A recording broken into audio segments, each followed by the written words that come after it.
Nice story ហៅមកថ្នាំអប់សក់ពិតជាមានច្រើនណាស់នៅលើទីផ្សារប៉ុន្តែយើងដឹងថាថ្នាំអប់សក់មួយណាមានវីតាមីនតិចឬវីតាមីនច្រើននេះយើងអត់ដឹងទេថ្ងៃនេះខ្ញុំចង់ណែនាំបងប្អូនទាំងអស់គ្នាអំពីវីតាមីនដែលមាននៅក្នុងថ្នាំអប់សក់ Nice story ហៅមកគឺមានសារធាតុថ្នាំអប់ដ៏សំខាន់គឺសារធាតុ collagen និងសារធាតុ treatment បងប្អូនដឹងអត់ថា treatment បកប្រែជាភាសាខ្មែរថាការប្រឆាំងជាមួយនឹងការឆេះសក់ឬក៏ខូចសរសៃរបស់សក់ព្រោះនៅក្នុងហ្នឹងគឺមាន protein ដើម្បីបំពន់សក់យើងឲ្យកាន់តែរឹងមាំហើយនឹងដើមធំទៀតផងខ្ញុំជឿថាប្រសិនបើវីតាមីននៅក្នុងផលិតផលហ្នឹងវាមានតែមួយមុខវាអត់សំខាន់ទេប៉ុន្តែសំខាន់គឺមានវីតាមីនច្រើនមុខទៅវាត្រឹមត្រូវហើយត្រូវគ្រប់ស្ថានភាពជាមួយនឹងសរសៃសក់ចឹងបងប្អូនទាំងអស់គ្នាក្រឡេកមើលការប្រើប្រាស់លើសរសៃសក់របស់ខ្ញុំវិញណានៅពេលដែលខ្ញុំលាបលើសរសៃសក់របស់ខ្ញុំ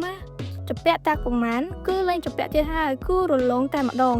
ហើយមិនត្រឹមតែប៉ុណ្ណោះទេខ្ញុំទទួលបានភាពរលោងនិងទន់ភ្លន់ទៀតផងអូយក្រៅពេលដែលខ្ញុំបានប្រើលើសរសៃសក់ហើយខ្ញុំមានអារម្មណ៍ថាក្លិនក្រអូបរបស់ថ្នាំអប់នេះក្លិនក្រអូបប្រហើរចឹងមួយកំពុងណាទឹកចិត្តហ្មងសម្រាប់ខ្ញុំផ្ទាល់បាទចាប់អារម្មណ៍អ្នកទាំងអស់គ្នាអាចយកទៅសាកល្បងនិងប្រើប្រាស់មើលបើខ្ញុំនិយាយវាអាចនឹងមិនបានគ្រប់គ្រាន់និងគ្រប់ជ្រុងជ្រោយដែលខ្ញុំអាចបកស្រាយខាងលើទេតែអ្នកទាំងអស់គ្នាអាចសាកទៅវាប្រសើរសម្រាប់ខ្លួនឯង